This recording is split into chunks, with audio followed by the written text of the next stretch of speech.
Motorcycle riding gear is a classic example of form follows function. Everything is intended to protect the rider and reduce or eliminate their chance of injury should anything go wrong.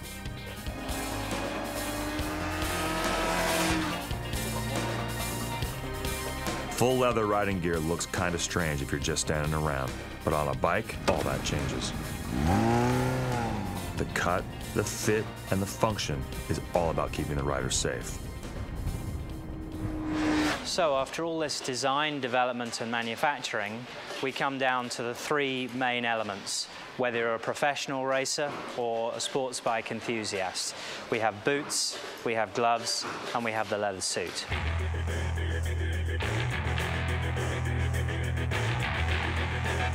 The top-of-the-line riding boot is really two boots in one. And what's inside the boot is unique. A soft fabric liner with braces running down both sides. These braces, called torsion bars, allow the foot to move, but only up to a certain point. If the foot begins to rotate too far in an accident, the torsion bars progressively stiffen until finally they stop the foot from moving. That it stops overextension in the rider's foot and stops shock being transmitted up into the knee or into the forefoot.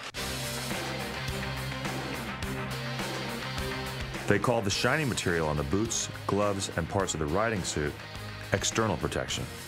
It's made from hard and slippery material called thermoplastic. It helps absorb impact from hitting the ground. But its more important function is to keep the rider sliding should he fall. Because sliding provides time for the energy from the impact to dissipate. A sudden stop would only magnify the impact of hitting the ground. There is no grab if the rider hits the tarmac, so it doesn't get pitched into a tumble where most of the arms and leg injuries begin to occur.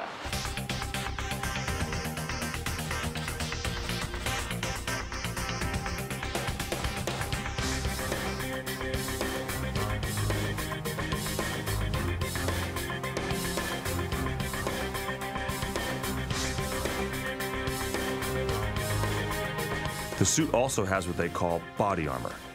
Hard plastic and shock-absorbing foam pieces built into critical areas like the shoulders, arms, and legs.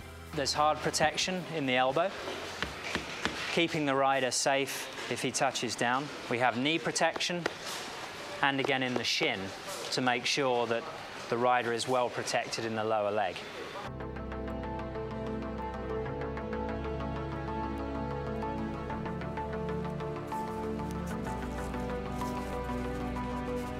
There are 27 distinct bones in the human hand, and they are all especially vulnerable in a fall because the hand is often the first part of your body to hit the ground.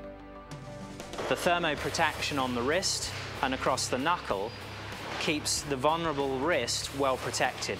The higher points of the glove are in the thermoplastic areas rather than down in the wrist.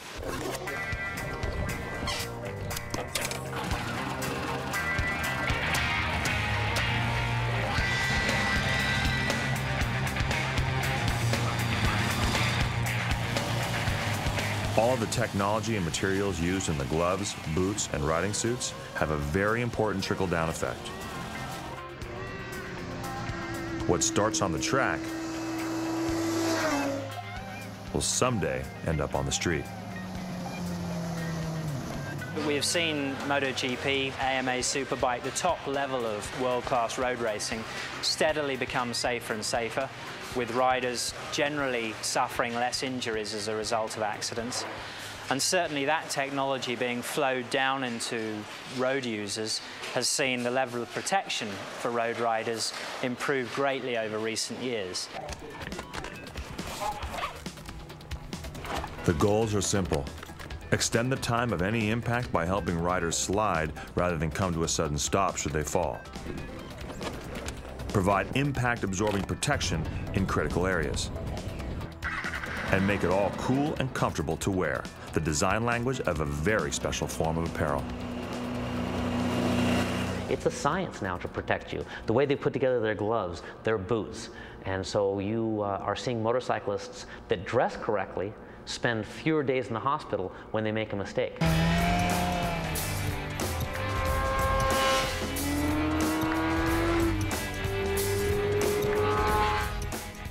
companies like Alpinestars have decided that, okay, we're going to make mistakes as humans on motorcycles. Let's limit the pain we have to feel from those mistakes. They're not saying we can protect you in all cases, but you will be better protected in their equipment. You'll be more comfortable in their equipment. You will enjoy the sport more in their equipment.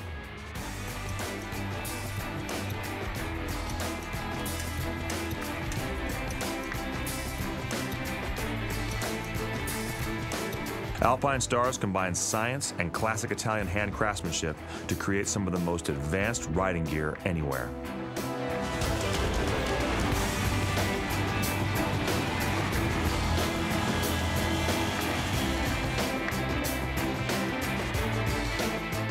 And hand craftsmanship is the key at Bimota, where they build extremely rare motorcycles.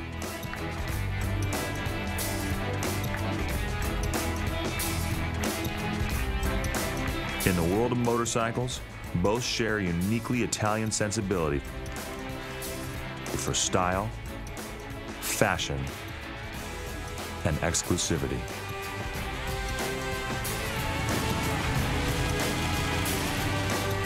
The amount of pressure being forced through the workings of the machine here, enough at times to pull it apart.